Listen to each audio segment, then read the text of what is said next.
Hello, everybody. Hope you're doing fantastically well. I hope you've had a good week at work or at school or whatever you've been doing so far. We are back with the Chelsea versus Leeds United preview. A massive game, really, between two clubs who have a real distaste for each other. So, yeah, let's get into this one. Everybody, some great comments already flying in. There is 120 of you here. Phil's here, always so positive. Thank you so much, mate, for your great comments there. Luke's come in with Leeds. There we go. Loads of the regulars are in tonight. Love to see it. Anybody new as well, make sure you're liking, commenting, and subscribing. Get all your thoughts in there. Get your comments in. I'm going to maybe go for about half an hour tonight if I can. Been at work all day, but we love talking about Leeds, don't we? So let's get into it, of course. Evening, folks, says Russell. Justin from Graft missed today's Leeds latest. Have we got many out this weekend? Looking forward to Connor's update. Well, Russell, I don't want to completely ruin your weekend, mate, but we'll listen. We've got some key updates after Marcelo Bielsa's press conference today. Is anybody doing fantastically well? I'm all right. I'm all right, Gail. I'm all right. It's getting a bit arduous, this work stuff, isn't it? I need to be a kid again. Okay. Evening, Hannah. Hope you're all right. Bren, yourself. Hope you're doing good, mate. Hope you're doing good. Okay. Mikel, straight in. Apparently, we don't need any signings in January. Let's get into it, shall we? Okay, so Leeds United facing off against Chelsea this weekend. As I said at the start, both clubs have a real distaste for each other. Last time out against Chelsea, we were actually decent. We were pragmatic. We changed our style of play a little bit. We went really defensive, and I liked it. I liked us playing on the counter-attack. It was different. That block of 10 games where we did that against Manchester City, which was obviously forced a little bit, but I still think we went in with a different game plan. Manchester United, Tottenham Hotspur, and Arsenal, and we played on the counter-attack. It was great to see, and I'd love us, even with the injuries that we have today, we've seen today, to do something similar, to have a different sort of game plan going in against these top clubs. And touch wood, hopefully we will going into this. But let's get into the press conference anyway. For everybody who's not been following everything today, I hope work's not been too tough for you, but we're going to get into some of Bielsa's words today. I will surmise it, of course, a little bit for you, but listen, today we have found out that Calvin Phillips has a hamstring problem. Return date, we do not know. Liam Cooper has a hamstring problem. Return date, we do not know. And Patrick Bamford, rumours of his celebration at Brentford, which was nuts and very, very quick. Anybody who was doubting Patrick Bamford's pace over a short distance, go watch that Brentford celebration. A lot of people are talking about apparently him tweaking his hamstring there whilst doing the celebration. So once again, triple threat, the trio, the spine of our team. There's got to be some sort of reference there. The spine of our team all having hamstring injuries, some, anatomical joke. But there you go. So the three players who, make up, as I've said, the spine of Leeds United team look like they're out for the foreseeable. Liam Cooper's didn't look good for me at all. Calvin, obviously, there's a lot of rumours about him being out till February, and Marcelo Bielsa did coin the phrase, as I said on my video yesterday, of their recovery will be subject to their evolution, which, essentially means they'll be out for a couple of months. So, yeah, that's the bad news. That's the bad news today. And alongside that, we have another injury in Rodrigo, which is sort of a little bit out of the blue, who was picked up a heel problem. So, that's all the stuff out of the Leeds end of the press conference, and I want to get yours guys' reaction really as I go here. Lewis has got his Lewis. I can't read that out because I will be losing my any sort of income, small income I gain from this video. That'll be gone there, mate. Evening from Beeston. Hello, Sean. Bamford is the biggest miss for me because we have struggled to score without him. And it's a really stellar point there, mate. And I completely agree with you in terms of the pivotal nature of Patrick Bamford. We saw even when he came on, the lift he gave to the side sort of in the last 20 minutes. I know he wasn't great. He was still a little bit rusty, but Leeds seemed to really gain something with him being on the pitch and him occupying Janssen and Ethan Pinnock. And obviously, guys, he got a goal. He scored a goal, so Bamford is now on what is it 2 goals, and he's been out for 9 games, and that is our second top scorer, I believe. It's our second top scorer. Joint second top scorer with Rodrigo is Bamford, and he's been out for 9 games. So he's absolutely massive. He still holds the most assists in the Leeds team with 3. So him being back and him being omitted from the side for a substantial period of time for his own means by celebrating like that, it's heartbreaking. It really is. And you know what? We'll get into the Chelsea lineup and what we're expecting Chelsea to do in just a little bit. But going into this Chelsea game with their injuries and how they're looking, if we had an even near to full fit squad, which we had prior to the Brentford game, I'd actually be, you guys will be surprised at this, but I'd actually be really confident.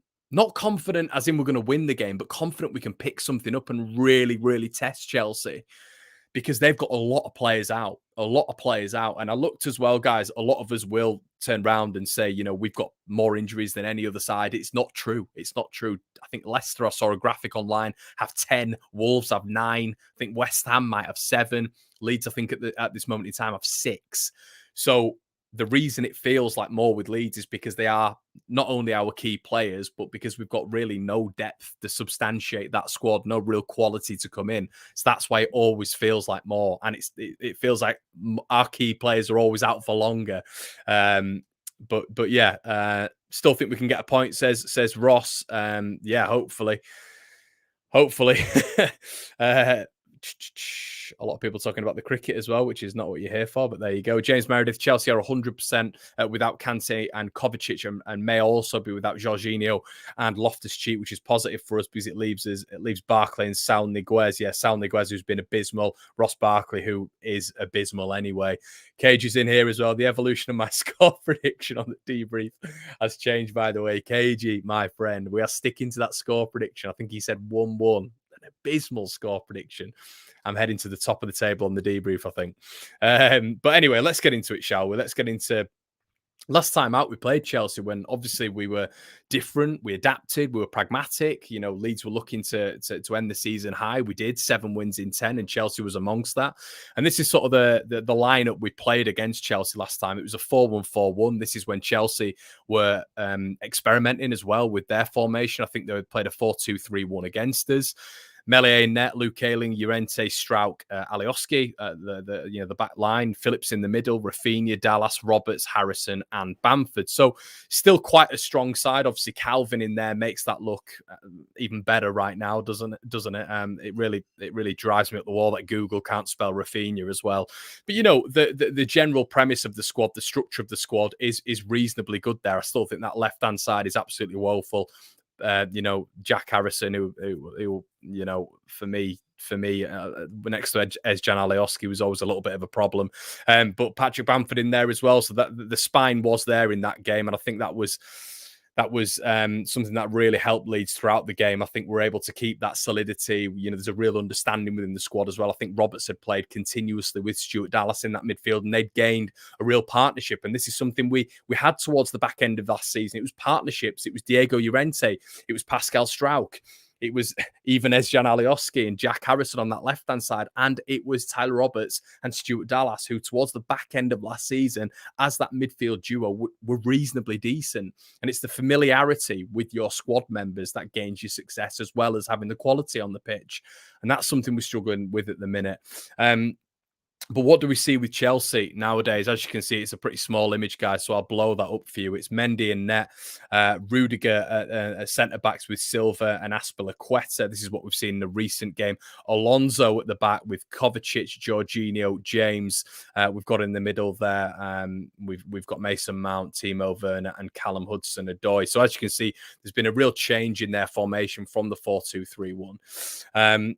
Let me just see what some guys you are saying. Don't let Brownie hear that. I don't know what that was. Was it Roberts? The Roberts comment. Yeah, don't mention it. Don't mention that. El Loco, Leeds Football Channel. Go check out my man there. Thanks so much, buddy. Reinforcements needed in Jan. Yeah, we covered all this, guys. I did a January transfer sort of video yesterday, going through everything. And I'm sure a lot of you will like that. If you want some more Leeds United content, it's on there, so make sure you check it out. Gail said it's frightening seeing that Chelsea team. It really is, and there's definitely injuries within their Chelsea ranks, and we'll obviously get into that. But let's get into the press conference anyway today. What did Bielsa come out with? There's a lot of people who've come in from work, coming from school, don't understand what's been said, don't understand what's going on. Why has Connor put Bielsa's lovely words on the caption of his tweet? Well, because Bielsa did come out with some really nice sentiment today, and it always grabs you. You know, it always grabs you. He always turns around. He knows the right things to say. You know, his wife really is a lucky woman. She's a real lucky woman because he knows what to say, and he says it in such a lovely, sort of poetic way. And even when we are down in the dumps, when there's injuries ridden absolutely everywhere, he came out with some sentimental stuff today, and we'll get into it right now. So he was asked essentially about increasing our resolve within these situations. Are Leeds going to be able to do that in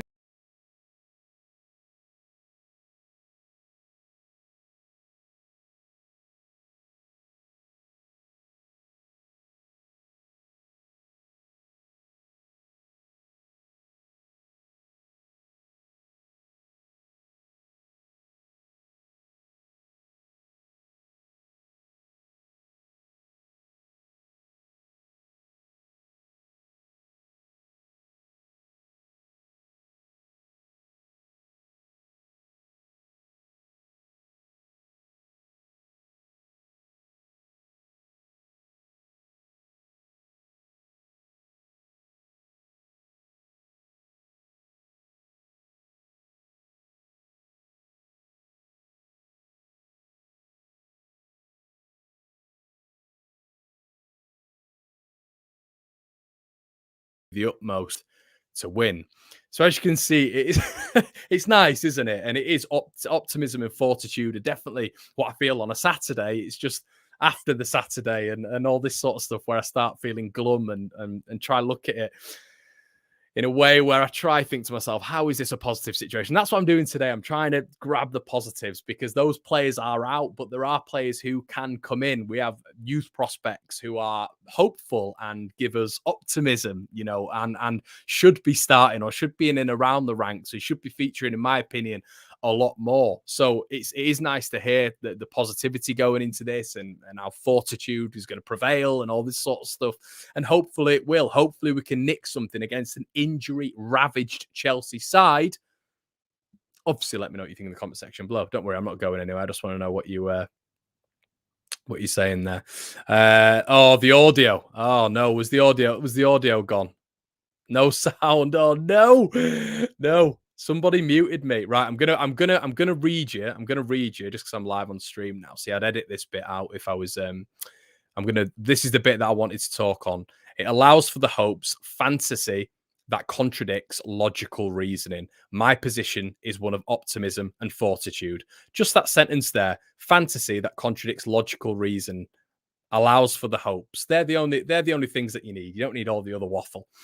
But that's it. It's the fantasy that contradicts logical reasoning. And we're hoping going into this game that the logical reasoning of Chelsea mauling us because of them being one of the world's best side is not going to prevail. It's not going to be logical. We're not going to see that because fantasy, Harry Potter world, Leeds getting a win in London is going to happen, isn't it? It's going to happen.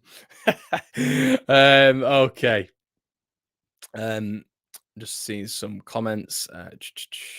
Put some youngsters in the team.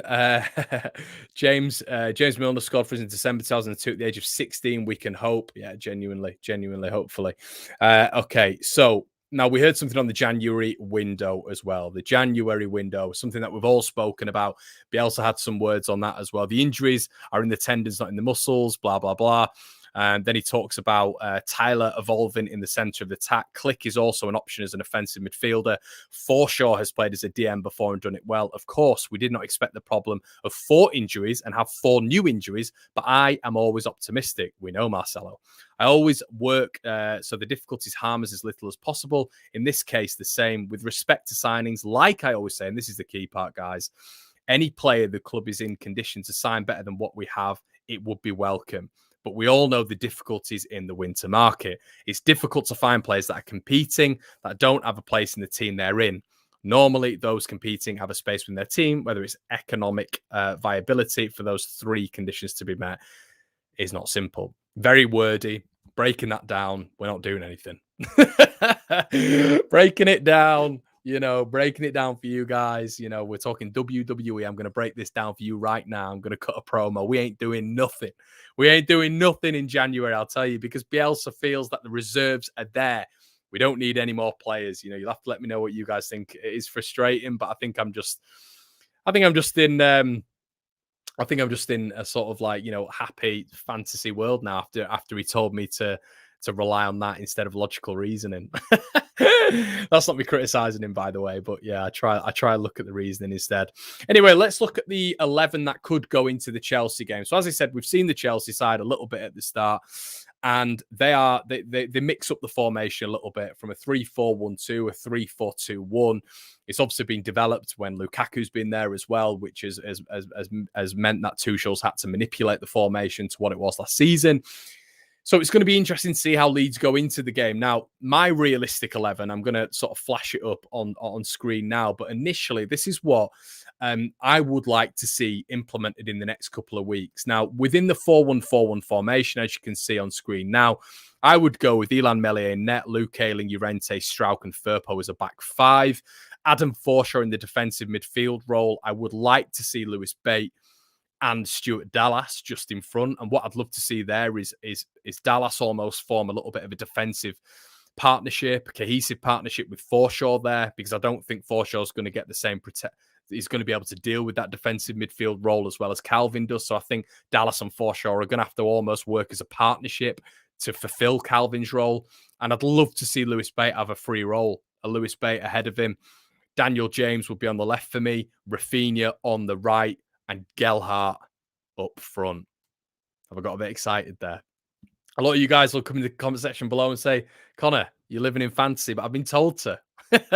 No, but listen, that's what I'd love to see. I'd love to blood the youngsters in, and I think there are two standouts in the under-23s at the minute, and I'd love to see them implemented in the 11 against Chelsea and going forward, to be honest with you. Let me know what you guys think in the comment section below. Cage's coming in and said, that's my ideal 11 with what we have.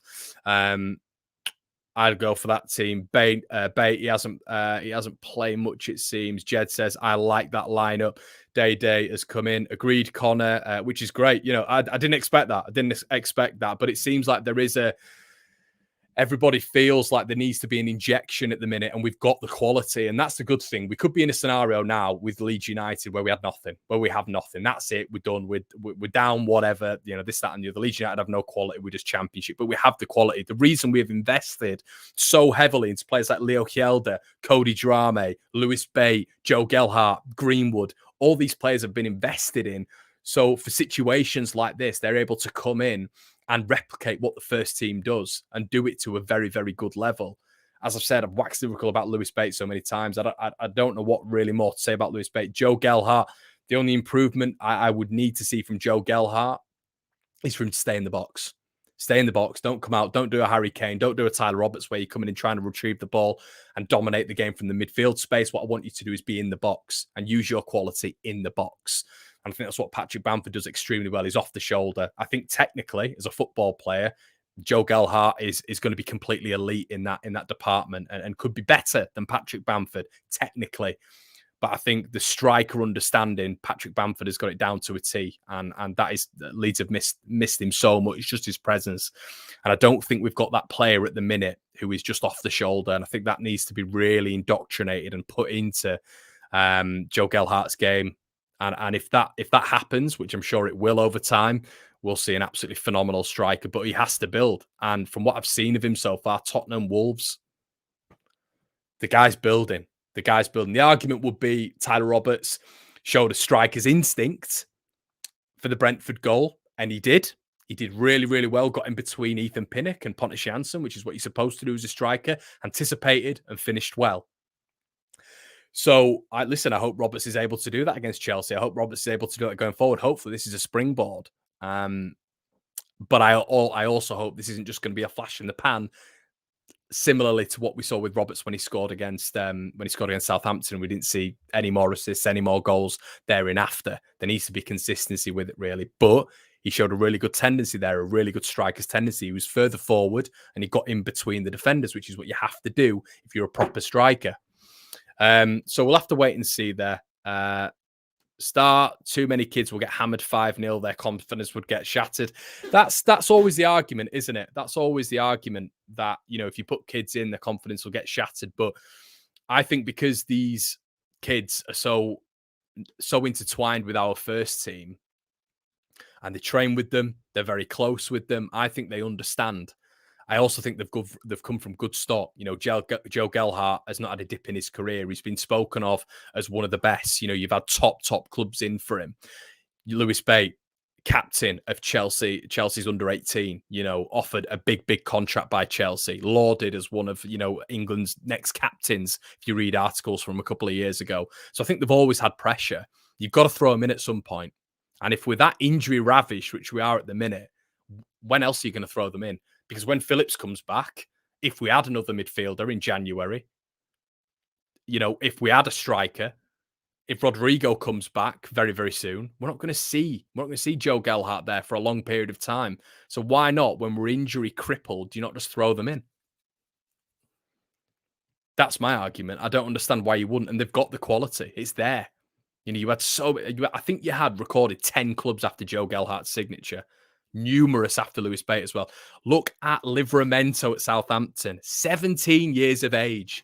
17 years of age, Livramento at right back at Southampton. He destroyed us. He destroyed our senior players. 17 years of age, signed by Southampton from Chelsea. He's ripping it up. He's one of their top performers this season, alongside with maybe Adam Armstrong and Brozier. It is Livramento. So he's been thrown in, and he's younger than Bate. He's younger than Joe Gelhardt. Come on. Come on. Anyway, that's just my opinion, my 2 cents. So this is what I think, realism. So I've just showed you what I would do. That's what I would do going forward. That's what I'd like to see going forward for Leeds United, especially in this barren period. This is what I think will happen. So I think this is what we're going to see on Saturday. I apologise, it isn't blown up, by the way, guys. I've only just done this quickly. So Melie, Ayling, Llorente, Strout, Firpo. You know what? I don't mind that back line. I want to see Luke Ayling continue right back. Please don't put him centre back. Please don't put him centre back. We might have to. In fact, no. I'll say this. We won't have to if Pascal Struijk is injured. Put Charlie Cresswell in there. Keep Luke Ayling right back. Forshaw just ahead of him. Dallas, Shackleton, Rafinha, James, Roberts. Now, what do you think about that? I am not massively against that. Obviously, I'd have Gelhardt in for Roberts. Ideally, I'd have Bate in there for Shackleton. But I quite like that protection for Forshaw. I'd like to see Shackleton in his natural position, which is central midfield, not right back, where I don't think he's great. I think we've seen the best of Jamie Shackleton when he's been in central midfield. I think it's combative. I think it's physical in there. And I don't mind that. So that's my realistic lineup. Let me know what you think in the comment section below. Do you like that? Do you not like that? Let me know. Mick says that's cool. Alan says yuck. God, there's a lot of, I like this. Yuck. What other words have we got in here? Click will start ahead of Shaq. That loses 3-0. Alan, what Leeds side is not going to lose 3-0? That's my rebuttal to that. That's my prediction for this weekend, my friend. We're up against the Champions League winners. Come on, we're injury ravaged. Come on. I'm not saying that selection is right, by the way, but that comment sort of illustrates that we're gonna go there and, I don't know, pull up some trees. But we might. I'm not going to go any further on that. So this is what I believe. Paul is shouting from the rooftops here, and I like it. I'm not going to shout, but if they're good enough, they're old enough. Lorimer's 15. It was a different era. Paul, Eddie Gray was 15. Another one. We've had so many young players come in. You look at Woodgate when he came through. Alan Smith, James Milner, Johnny Howson, Charlie Taylor, Alex Mower, Sam Byram, Lewis Cook, Oh, love that. That's lovely. That's got a 2-1 win written all over it. Now, this is what I believe Marcelo's going to go for. So I've done what I would love to see, my realistic 11, and this is what I think Marcelo will do. I think we're going to see Meslier in net. I think we're going to see Luke Ayling right back, Diego Llorente, Strout, Firpo. So it's pretty much the same back five. All dependent, by the way, all dependent on if Pascal is fit. We didn't hear much on it today, so we don't know whether or not Pascal is fit. Now, if Pascal isn't fit, I don't think he'll bring Cresswell in for Pascal. I think he'll go Ayling at centre-back, and I think he'll move Dallas to right-back. And then I think we'll see Click and Roberts in the middle, and then even maybe Dan James up front and Jack Harrison left wing. That's what we're going to see. I was trying to work it out in my head. I was thinking to myself, who's going to be that striker? Will it be Gelhardt? I don't think he'll start Gelhardt. Greenwood and Dan James. That'll be what he will do if Pascal's injured. So I think there'll be moving parts everywhere if Pascal is injured. But if Pascal is not injured, Firpo, Strout, Llorente, Ayling, Forshaw in the middle, Dallas, Click, Rafinha, James, Roberts. Okay. So that's what I think he will do.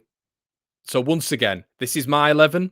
This is what I would like to see. Meslier, Ayling, Llorente, Strout, Firpo, Forshaw, Dallas, Bate, James, Rafinha, Gelhardt. Okay, so that's my 11. My realistic 11, Meslier, Ayling, Llorente, Strout, Firpo, Forshaw, Dallas, Shaq, Rafinha, James, Roberts.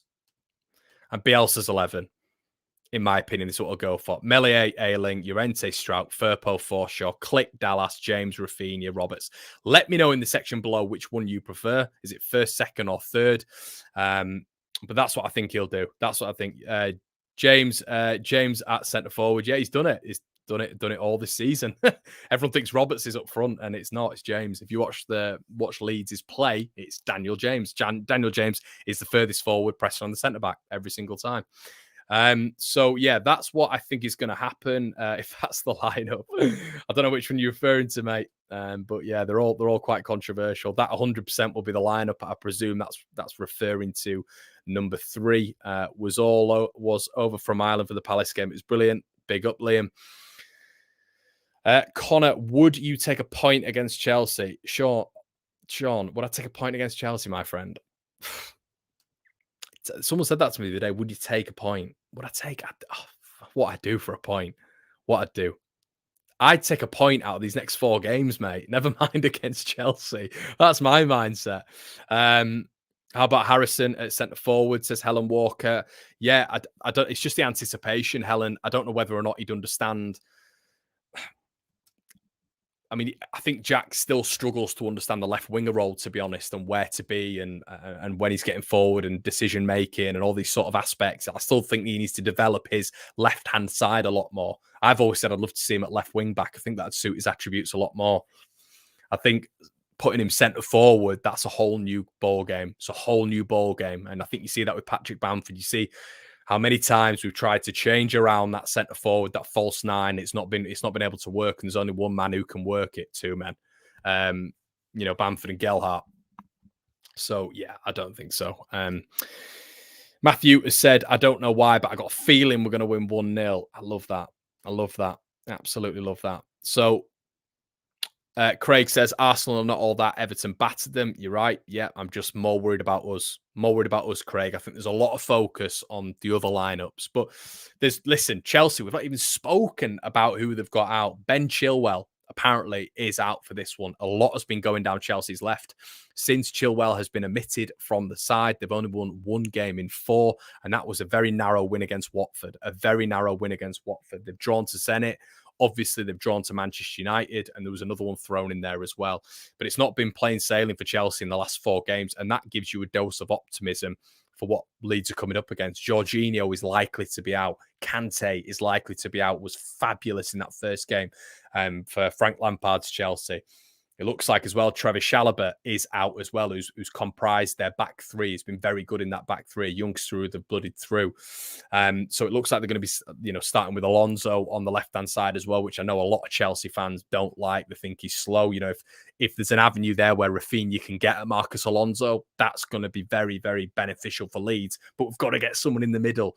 You know, Chelsea have had a formidable back three, a very, very good back three who defensively have barely let any in, to be honest with you. These last four, I think, have been outliers, but the rest of the season have been absolutely tremendous, really. Obviously, they lost to West Ham as well. West Ham, a very, very good side. So there is a lot of players who Ruben Loftus-Cheek as well. I think I mentioned him as well. He's supposed to be out for this game as well. So there's 5, 6 injuries. You know, Lukaku only just coming back in. But yeah, stick him up against Cresswell. Stick him up against Cresswell. 3-0 Chelsea, Connor said.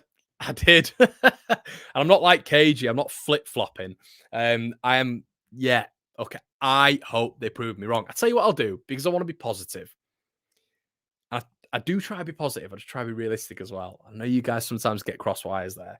My heart is telling me Leeds will win this 2-1. Oh, I was trying to leave this out. Pops, I was trying to leave that topic out. I've got it written down, and I was trying to leave it out, mate. I was trying to just keep it happy. A little bit happier. Smiley faced. Finish, maybe a little bit fantasyful. Is that a word? No, probably not. You know, living in fantasy, whatever, over logical reasoning. But I'm going to bring that up as well. Nice one. We're gonna have to end this video on a negative note there, Pops. No, but my heart's saying 2-1 Leeds. My head, watch the debrief. Watch the debrief. You'll find out all of our predictions. But yeah, that's another thing I wanted to talk about in terms of a tactical perspective. The last time we saw a high press side, we saw Tariq Lamptey absolutely maul Junior Firpo on Lamptey's right hand side, Junior Firpo's left. So essentially, Junior Firpo is going to be up against it here because it's going to be Reece James. You know, we saw Reece James play a little bit more central against Zenit. He played central midfield, which is obviously what he did with Wigan as well when he was on loan there in the Championship season. But you know, naturally, he's an extremely good right wing back is what I would call him. I wouldn't call him a right back. So we're going to have to keep an eye on him. Junior is going to have his work cut out. And that's where maybe Dan James is going to have to come back and help him out. Leeds going to have to be defensively astute. You know, this man marking thing, it worries me against teams with this quality. It just does. Man marking against, you know, when you're playing against teams who have the likes of Pulisic, Callum Hudson-Odoi, Reece James, Lukaku, Werner, Kai Havertz, who apparently might be missing for this one as well. But big might on that one. Apparently it's 50-50. But we have dangers as well. There are people for Leeds United who can cause them problems. And I do think with Dallas in the midfield, I do think with either Shackleton or maybe Lewis Bate or whatever, we can be solid in the midfield. I do think that. But it's going to be a task, guys. Come on. It's going to be a task. This side are world class. They really are world class. But I think that is going to be a key battle. It's going to be Junior Firpo against Reece James. So let me know what you think in the comment section below, guys. I've been blasting out content, so make sure you like the video. There's 350 of you. There was 400 of you in here. There's 350. Make sure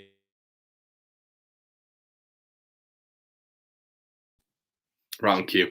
350 on here. Make sure you're liking the video. Make sure you subscribe. Comment after the video as well, guys. And I will see you in a bit. Cheers.